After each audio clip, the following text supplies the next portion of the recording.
Another teacher. Yeah! A long time ago, in a galaxy, no, that's another story. A very long time ago, I was doing my student teaching assignment at a junior high school up in Reading, in German. That was my major. I ended up with a very good cooperating teacher, and things got off to a good start, but by about the third or the fourth week, I went in Monday morning, and I noticed right away that my cooperating teacher wasn't in her room, which was unusual, because she was an early bird. And on her desk was a note, which my name on it, and it was from the principal. And the note said, "Please see me as soon as possible this morning." Well, that made me a little nervous. I didn't quite know what to expect.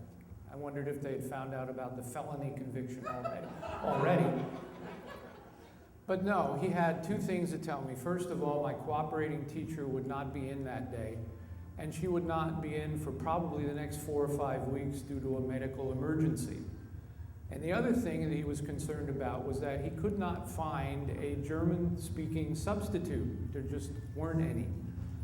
So he asked me if he thought I would be able to handle those classes. He had hired a woman certified in English, and she knew about Gesundheit, and that was pretty much it. So he said, "She'll sit in the back of the classroom for legal reasons, and do you think you can do it?" Well, I thought about it just for an instant and thought, wow, running the whole show and nobody really looking over my shoulder because it's German. I thought, sure. I said, yeah, I think I can do a good job for you. He said, great, okay, you're on. So things went pretty well, but there's always something that's wrong. And in this case, the thing that was wrong was a little boy named Joey. Joey was a 12-year-old 7th grader, a teacher's nightmare. He hated school. And he particularly hated being in a class where, according to him, you talked funny. He wanted nothing to do with German or me. Now, I went by the book initially. I went to a guidance counselor and I asked, what's up with this kid? I saw other teachers, and immediately the response was, sorry, that's Joey.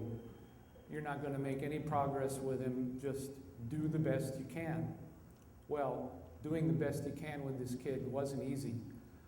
And one day, he was very disruptive. He made the other kids feel uncomfortable. And one day, he really kind of got to me. So I looked at him and said, "Halt die Klappe, du Quatschkopf," which in German means, shut your yap, you blockhead. He looked at me right away and he said, "What'd you say?" And I smiled and said, "Oh, I just said, why don't you try being nice for a change?" To which he responded, well, the next time he got on my nerves, which was probably the next day, I looked at him and said, "Pass auf, du dumme Gans," which is, pay attention, you stupid goose. Now, in English, if you call somebody a stupid goose, it's not too bad, but trust me, in German, it's a big insult. Doing this made me feel good. But unfortunately, one day, he pushed me way too far. And I went up to him and looked down in his face and said, "Geh doch mal zum Teufel, du blöde Arschloch."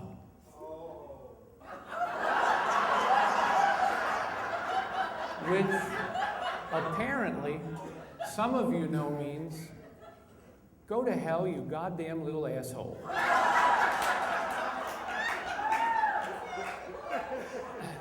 Now, you have to understand, me doing this didn't solve any problems with his behavior. He didn't know what I was saying to him.